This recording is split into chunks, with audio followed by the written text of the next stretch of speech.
គណៈកម្មាធិការសិទ្ធិមនុស្សកម្ពុជាបានឲ្យដឹងថាក្រោយពីការវាយប្រហារដោយប្រដាប់អាវុធកងយោធាថៃមកលើជនស៊ីវិលស្លូតត្រង់កម្ពុជានាថ្ងៃទី12ខែវិច្ឆិកាឆ្នាំ2025នៅក្នុងទឹកដីកម្ពុជាស្ថិតក្នុងភូមិព្រៃច័ន្ទឃុំអូ3ជាន់ស្រុកអូជ្រៅខេត្តបន្ទាយមានជ័យដែលបានបណ្ដាលឲ្យប្រជាជនកម្ពុជាស្លាប់និងរបួសគណៈកម្មាធិការសិទ្ធិមនុស្សកម្ពុជានឹងដាក់បណ្ដឹងបន្ទាន់ទៅកាន់ឧត្តមស្នងការអង្គការសហប្រជាជាតិទទួលបន្ទុកសិទ្ធិមនុស្ស OHCHR និងស្ថាប័នសិទ្ធិមនុស្សនានារួមទាំងប្រធានអាស៊ានផងដែរក្នុងសេចក្តីប្រកាសព័ត៌មាននៅយប់ថ្ងៃទី12ខែវិច្ឆិកាឆ្នាំ2025នេះគណៈកម្មាធិការសិទ្ធិមនុស្សកម្ពុជាបានបញ្ជាក់ដែរថាការប្រព្រឹត្តអំពើដ៏សាហាវយង់ឃ្នងមកលើជនស៊ីវិលកម្ពុជា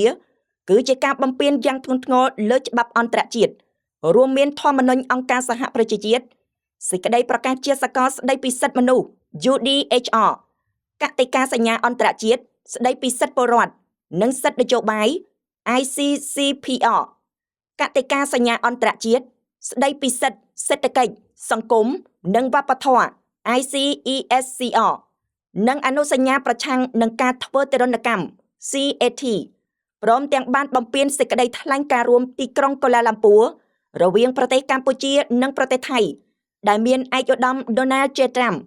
ប្រធានាធិបតីសហរដ្ឋអាមេរិកនិងឯកឧត្តម Anwar Ibrahim នាយករដ្ឋមន្ត្រីម៉ាឡេស៊ីដែលជាប្រធានអាស៊ានបានធ្វើជាសាក្សីនៅថ្ងៃទី26ខែតុលាឆ្នាំ2025គណៈកម្មាធិការសិទ្ធិមនុស្សកម្ពុជាបានបញ្ជាក់ឲ្យដឹងដែរថាដោយមើលឃើញពីការរំលោភសិទ្ធិសេរីភាពជាមូលដ្ឋានរបស់ប្រជាជនកម្ពុជាស្លូតត្រង់គណៈកម្មាធិការសិទ្ធិមនុស្សកម្ពុជាបានរៀបចំនិងបានដាក់ញត្តិជាបន្ទាន់ទៅឧត្តមស្នងការអង្គការសហប្រជាជាតិទទួលបន្ទុកសិទ្ធិមនុស្ស OHCHR នៅទីក្រុងហ្សឺណែវឧត្តមស្នងការអង្គការសហប្រជាជាតិទទួលបន្ទុកសិទ្ធិមនុស្សប្រចាំតំបន់អាស៊ីអាគ្នេយ៍នៅទីក្រុងបាងកកស្ថាប័នសិទ្ធិមនុស្សជាតិឯករាជ្យក្នុងតំបន់អាស៊ានព្រមទាំងប្រធានបដូវវេន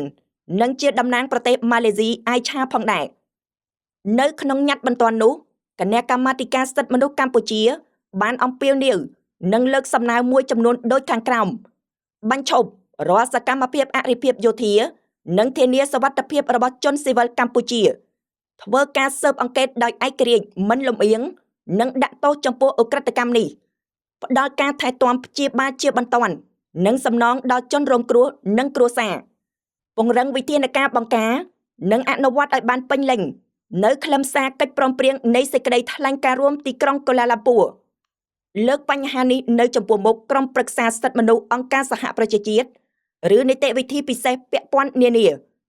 ចាត់តាំងឲ្យបេសកកម្មស្វែងរកការពិតរបស់អង្គការសហប្រជាជាតិដើម្បីវាយតម្លៃស្ថានភាពនិងទប់ស្កាត់ការកើតឡើងវិញឲ្យប្រទេសថៃដោះលែងនិងធ្វើមាតុភូមិនិវត្តន៍កងទ័ពកម្ពុជាទាំង18នាក់ជាបន្ទាន់និងគ្មានលក្ខខណ្ឌគណៈកម្មាធិការសិទ្ធិមនុស្សកម្ពុជាក៏បានបញ្ជាក់ពីជំហររបស់ប្រទេសកម្ពុជាក្នុងការប្រកាន់ខ្ជាប់នូវគោលការណ៍ច្បាប់សិទ្ធិមនុស្សអន្តរជាតិនិងអំពាវនាវដល់សហគមន៍អន្តរជាតិឲ្យប្រទេសថៃទទួលខុសត្រូវទាំងស្រុងនិងចាត់វិធានការជាបន្ទាន់ដើម្បីធានាយុត្តិធម៌ជូនជនរងគ្រោះនិងការពារជនស៊ីវិលទាំងអស់នៅតាមព្រំដែនកម្ពុជាថៃ